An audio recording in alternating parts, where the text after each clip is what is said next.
Hey guys, welcome back to my channel! Another day, another luto na naman. Kaya tara, samahan niyo ko, let's go!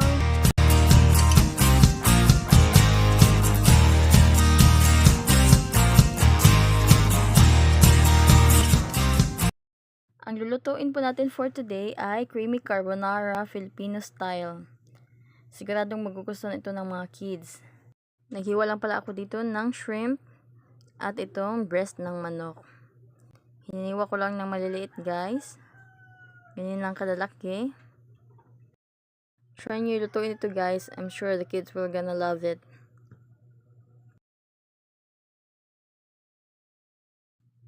Pagkatapos natin mahiwa itong lahat ng ating chicken, isunod naman natin itong tocino roll.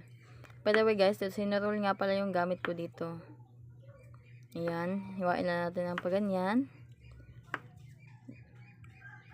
Tapos hiwain natin ng maliliit. Bali, ito talaga yung ginagamit kong pang sahog sa aking carbonara guys. Kasi masarap yung tocino roll. At saka gusto siya ng mga kids.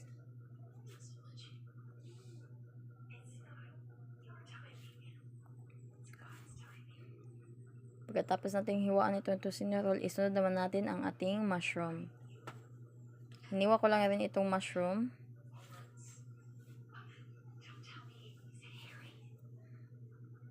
Ganyan lang kalalaki guys. Bali, isang lata lang ng mushroom yung ginamit ko dito.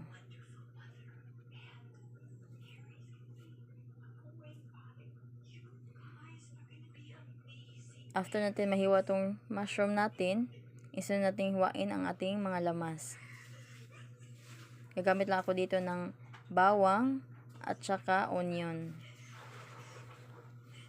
Hiniwa ko lang ng maliliit yung bawang natin guys. Ganyan yung kaliliit. Yung sibuyas din natin, hiwain lang din natin ng maliliit.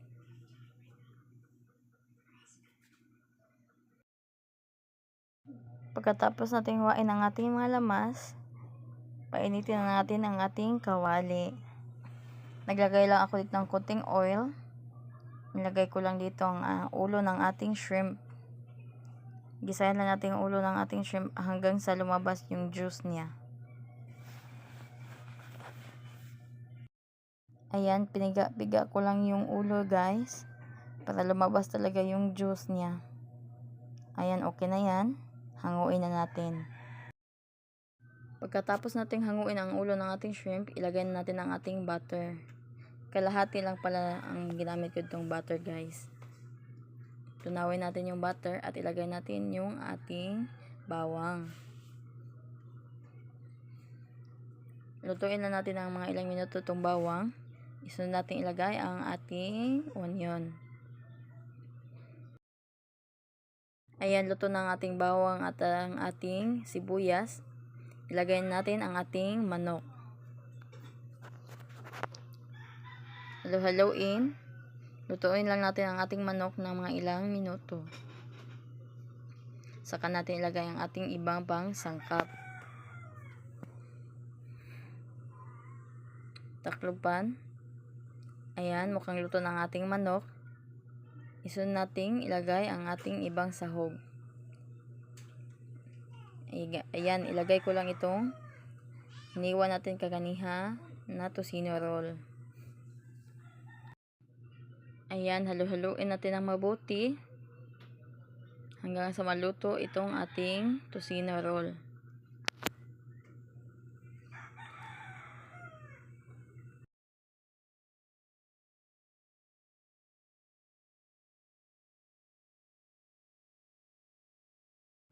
Ayan, medyo luto na ang ating tocino roll. Pwede natin ilagay ang ating hiniwa kanina na shrimp.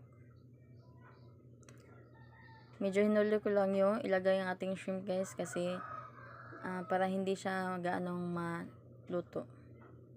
Tapos ilagay natin ang ating mushroom.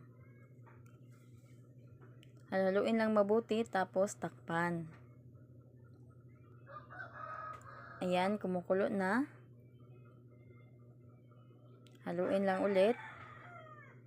I-mix natin para talagang luto yung magkabilang sides ng ating mga sahog. Ayan, okay na yan. Pwede natin ilagay ang ating carbonara sauce. Bali, 2 pack ng carbonara sauce yung nilagay ko dito, guys. Yung ano lang, yung 200 grams. 200 grams. Maglalagay din tayo dito ng all-purpose cream. Bali, ang all-purpose cream na nilagay ko dito ay 1 at kalahati. Titimplahan natin ng asin, paminta, at 2 teaspoon ng white sugar. Maglalagay din tayo dito ng cheese. Ayan, okay nating sauce. Pwede nating ilagay ang ating pasta. Yung pasta natin, guys, ay 400 grams lang ito.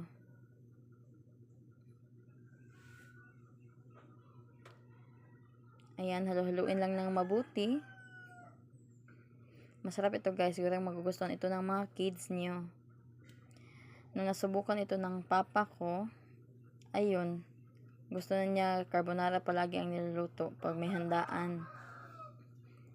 Kaya ayun, namablema yung mama ko. Kasi gusto naman kapatid ko spaghetti. Tapos gusto ng papa ko carbonara. Kaya ang nangyari, ayun, bumili ang mama ko ng 1 kilo ng pasta. Hinati niya sa 2. Bali, taga half kilo. Yung kalahati, carbonara. Yung kalahati naman ay spaghetti. If you like this video, please give it a thumbs up, subscribe, and click the notification bell for more videos like this. Thank you for watching. Bye! God